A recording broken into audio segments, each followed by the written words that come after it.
एक थी काशी नगरी जहां राजा प्रताप मुकुट राज करते थे। उनके एक ही बेटा था जिसका नाम था वज्र मुकुट। राजकुमार जितना बहादुर था उतना ही नेक दिल भी। एक दिन राजकुमार अपने दीवान के बेटे के साथ शिकार खेलने के लिए जंगल की ओर निकला। शिकार खेलते खेलते वे बहुत दूर निकल गए।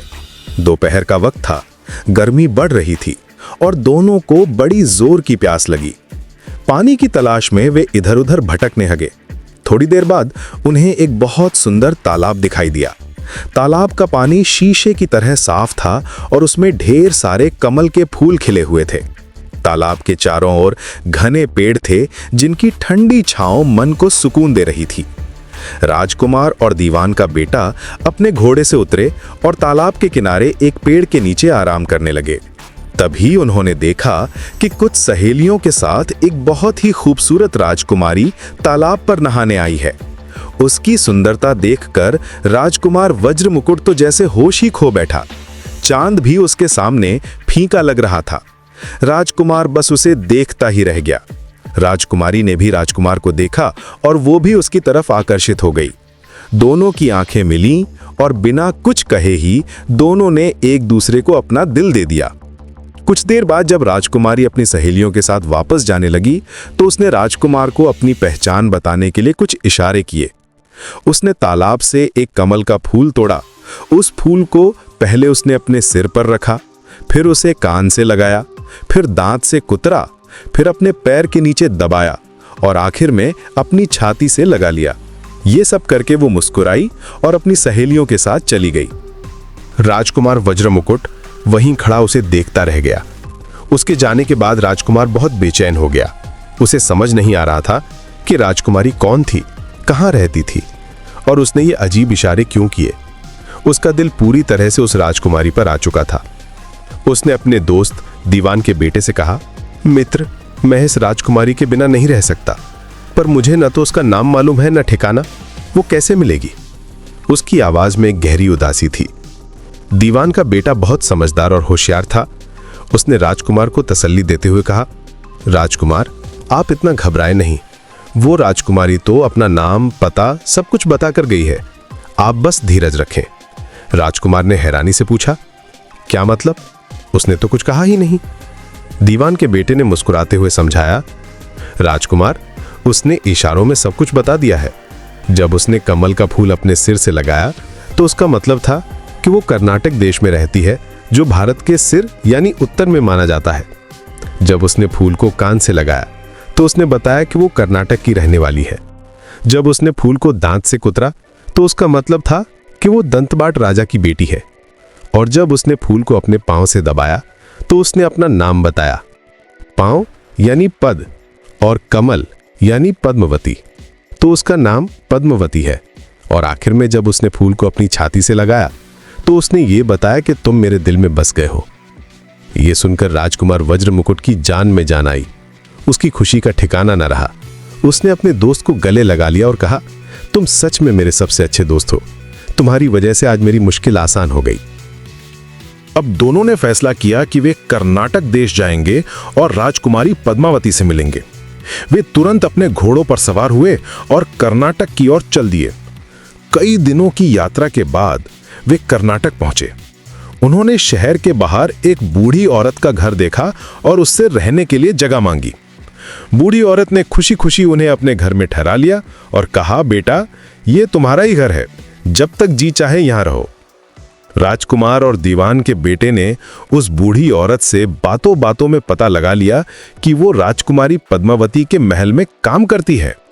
ये सुनकर उनकी खुशी का ठिकाना न रहा। उन्होंने सोचा कि अब राजकुमारी तक पहुंचना आसान हो जाएगा।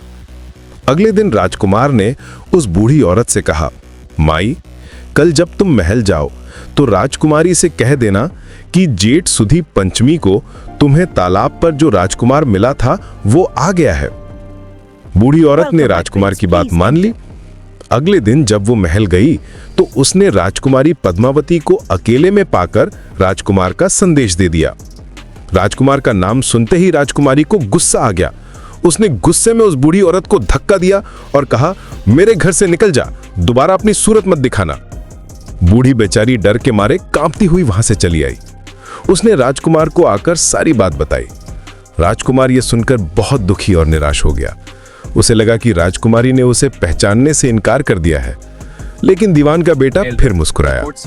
उसने राजकुमार से कहा, राजकुमार आप घबराएं नहीं, उसकी बातों को समझें।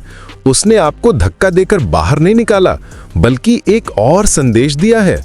राजकुमार ने हैरानी से पूछा, कैसा संदेश? दीवान के बेटे ने समझाया, जब उसने आपको महल आने के लिए मना किया तो उसका मतलब था कि अभी मिलने का सही समय नहीं है। उसने आपको 10 उंगलियां सफेद चंदन में डुबोकर दिखाई। इसका मतलब है कि अभी शुक्ल पक्ष की चांदनी रातें चल रही हैं और इन 10 दिनों में मिलना मुश्किल है। 10 दिन बाद जब कृष्ण पक्ष की अंधेरी रातें शुरू होंगी तब वो आपसे मिलेगी। यह सुनकर राजकुमार को थोड़ी तसल्ली हुई। अब वो दिन गिनने लगा। 10 दिन बीत गए। 11वें दिन राजकुमार ने फिर उस बूढ़ी औरत को राजकुमारी के पास भेजा। इस बार राजकुमारी ने बूढ़ी औरत को देखते ही उसे 3 उंगलियां दिखाईं और गुस्से में कहा, भाग यहां से, दोबारा आई तो जान से मार दूंगी। बूढ़ी औरत फिर डरी सहमी वापस आई और राजकुमार को सब बता दिया। राजकुमार फिर से परेशान हो गया। उसे लगा कि राजकुमारी उससे मिलना ही नहीं चाहती। लेकिन दीवान के बेटे ने उसे फिर समझाया, राजकुमार, इसमें हैरान होने की क्या बात है? उसने 3 उंगलियां दिखाकर यह बताया है कि उसे मासिक धर्म हो रहा है और वो अभी पवित्र नहीं है, इसलिए 3 दिन और इंतजार करो। राजकुमार ने अपने दोस्त की बात मान ली और 3 दिन और इंतजार किया। 3 दिन बाद जब बूढ़ी औरत फिर से राजकुमारी के पास गई तो इस बार राजकुमारी कुछ नहीं बोली। वो बस उसे लेकर महल की एक खिड़की के पास गई और उस खिड़की की तरफ इशारा करके मुस्कुराई। बूढ़ी औरत ने वापस आकर राजकुमार को यह बात बताई। दीवान के बेटे ने खुश होकर कहा, मुबारक हो राजकुमार, राजकुमारी ने आज रात आपको उसी खिड़की के रास्ते से महल में बुलाया है। राजकुमार की खुशी का कोई ठिकाना नहीं था। उसने उस बूढ़ी औरत को बहुत सारे इनाम दिए।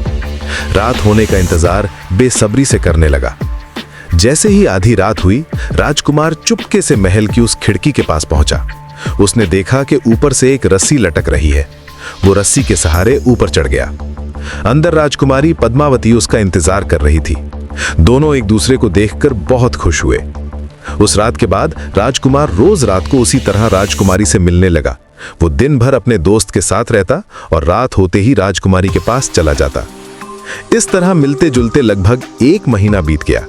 राजकुमार अपने प्रेमिका के प्यार में इतना खो गया था कि उसे अपने दोस्त का भी ख्याल नहीं रहा। एक दिन दीवान के बेटे ने राजकुमार से कहा, राजकुमार, आपको यहाँ आए 1 महीना हो गया है। अब हमें वापस काशी चलना चाहिए। आपके पिताजी चिंता कर रहे होंगे। राजकुमार को भी अपने दोस्त की बात सही लगी।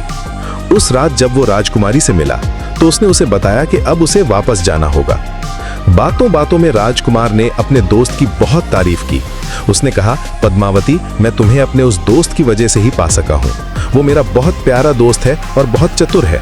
उसकी होशियारी से ही तो मैं तुम्हारे इशारों को समझ पाया और तुम मुझे मिल पाई हो। राजकुमारी ने जब अपने प्रेमी के मुंह से किसी और की, खासकर उसके दोस्त की इतनी तारीफ सुनी तो उसे जलन होने लगी। उसे लगा कि जब तक ये दीवान का बेटा राजकुमार के साथ है तब तक वो राजकुमार को पूरी तरह से अपने वश में नहीं कर पाएगी। उसके मन में एक खोट आ गया।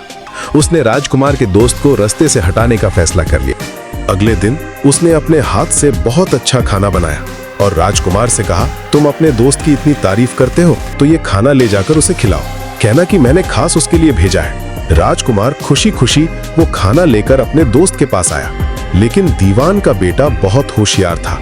उसने जैसे ही खाने को देखा उसे शक हो गया। उसने खाने का एक छोटा सा टुकड़ा एक कुत्ते को खिला दिया। खाना खाते ही कुत्ता तड़प तड़प कर मर गया। ये देखकर राजकुमार के होश उड़ गए। दीवान के बेटे ने शांत भाव से कहा, राजकुमार, ये तुमने अच्छा नहीं किया। राजकुमारी समझ गई है कि जब तक मैं तुम्हारे साथ हूँ वो तुम्हें अपने वश में नहीं रख सकती। इसीलिए उसने इस खाने में जहर मिलाकर भेजा था ताकि मैं मर जाऊं और उसका रास्ता साफ हो जाए। अपने दोस्त की बात सुनकर राजकुमार को बहुत बड़ा झटका लगा। उसे विश्वास नहीं हो रहा था कि जिस पद्मावती से वो इतना प्यार करता है वो ऐसा घिनौना काम कर सकती है। उसका दिल टूट गया। उसने गुस्से और दुख में कहा, ऐसी स्त्री से तो भगवान बचाए, मैं अब उसके पास कभी नहीं जाऊंगा। चलो हम अभी काशी वापस चलते हैं। लेकिन दीवान का बेटा जानता था कि राजकुमार पद्मावती के बिना रह नहीं पाएगा। उसने कहा, नहीं राजकुमार, अब हमें ऐसा उपाय करना चाहिए जिससे हम उसे अपने साथ अपने घर ले चले। सांप भी मर जाए और लाठी भी ना टूटे। राजकुमार ने पूछा, लेकिन वो कैसे होगा? दीवान के बेटे ने एक योजना बनाई। उसने राजकुमार को समझाया, आज रात तुम आखिरी बार उससे मिलने जाओ। जब वो गहरी नींद में सो जाए तो तुम अपनी कटार से उसकी जांघ पर एक त्रिशूल का निशान बना देना और उसके सारे गहने उतार कर ले आना। बाकी काम मुझ पर छोड़ दो। राजकुमार ने भारी मन से अपने दोस्त की बात मान ली। उस रात वो राजकुमारी के पास गया। जब पद्मावती सो गई तो उसने वैसा ही किया जैसा उसके दोस्त ने कहा था। उसने राजकुमारी की जांघ पर त्रिशूल का निशान बनाया और उसके सारे कीमती गहने लेकर चुपचाप वापस आ गया।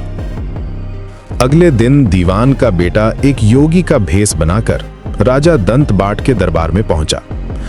उसने राजा से कहा, महाराज, मैं एक योगी हूं और आपके राज्य के बाहर एक मंदिर में तपस्या करता हूं, लेकिन एक डाकिनी हर रात काली चौदस को मुझे बहुत परेशान करती है। वो मेरे यज्ञ को भंग कर देती है। राजा ने पूछा, तो आप मुझसे क्या चाहते हैं? योगी बने दीवान के बेटे ने कहा, महाराज, आज मैंने उसे रंगे हाथों पकड़ लिया है। मैंने उसे दंड देने के लिए उसकी जांघ पर अपने त्रिशूल से निशान बना दिया है और उसके सारे गहने छीन लिए हैं। ये रहे वो गहने। उसने राजकुमारी पद्मावती के गहने राजा के सामने रख दिए। अपनी बेटी के गहने देखकर राजा दंतबाट के पैरों तले जमीन खिसक गई। उसे अपनी आंखों पर विश्वास नहीं हुआ।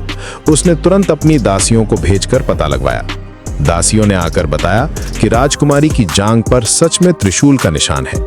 यह सुनकर राजा को बहुत गुस्सा आया। उसे लगा कि उसकी बेटी ने उसका नाम मिट्टी में मिला दिया है। उसने बिना कुछ सोचे समझे, बिना राजकुमारी से एक बार भी पूछे, उसे देश निकाला देने का हुक्म सुना दिया। योगी बने दीवान के बेटे ने आग में घी डालते हुए कहा, राजन, शास्त्रों में लिखा है कि ब्राह्मण, गाय, स्त्री, बच्चा या कोई भी जो आपके आश्रय में रहता हो, अगर कोई गलत काम करे तो उसे देश निकाला दे देना चाहिए। राजा ने अपने सैनिकों को आदेश दिया कि पद्मावती को जंगल में छोड़ाएं। सैनिक राजकुमारी को एक रथ में बिठाकर शहर से बाहर ले गए और उसे घने जंगल में अकेला छोड़कर वापस आ गए। राजकुमार वज्रमुकुट और दीवान का बेटा पहले से ही जंगल में छिपे हुए थे। जैसे ही सैनिक गए, वे दोनों राजकुमारी के पास पहुंचे। राजकुमारी उन्हें देखकर हैरान रह गई। राजकुमार ने उसे सारी सच्चाई बताई कि कैसे ये सब एक योजना का हिस्सा था ताकि वो उसे अपने साथ ले जा सके। पद्मावती को अपनी गलती का एहसास हुआ और उसने अपने दोस्त से माफी मांगी। इसके बाद वे तीनों खुशी खुशी काशी वापस लौट आए। राजा प्रताप मुकुट ने जब पूरी कहानी सुनी तो वे भी दीवान के बेटे की बुद्धिमानी से बहुत प्रभावित हुए। उन्होंने धूमधाम से राजकुमार वज्रमुकुट और राजकुमारी पद्मावती की शादी करवा दी और सब खुशी खुशी रहने लगे। इतनी कहानी सुनाकर बेताल ने राजा विक्रमादित्य से पूछा, राजन, अब तुम बताओ कि इस सब में पाप किसको लगा? राजकुमार को, जिसने अपनी प्रेमिका को धोखा दिया, दीवान के बेटे को, जिसने एक निर्दोष राजकुमारी पर झूठा आरोप लगाया, या राजा दंतबाट को, जिसने बिना सोचे समझे अपनी ही बेटी को देश निकाला दे दिया? राजा विक्रमादित्य ने एक पल सोचा और फिर जवाब दिया, बेताल, इस सब में सबसे बड़ा पापी राजा दंतबाट है। राजकुमार और दीवान के बेटे ने जो भी किया वो प्यार और दोस्ती के लिए किया, लेकिन एक राजा का धर्म होता है कि वो कोई भी फैसला करने से पहले पूरी तरह से जांच पड़ताल करे। राजा दंतबाट ने सिर्फ एक योगी की बातों पर विश्वास कर लिया और अपनी ही बेटी से सच जानने की कोशिश भी नहीं की। उसने अपने राजधर्म का पालन नहीं किया, इसलिए सारा पाप उसी को लगेगा।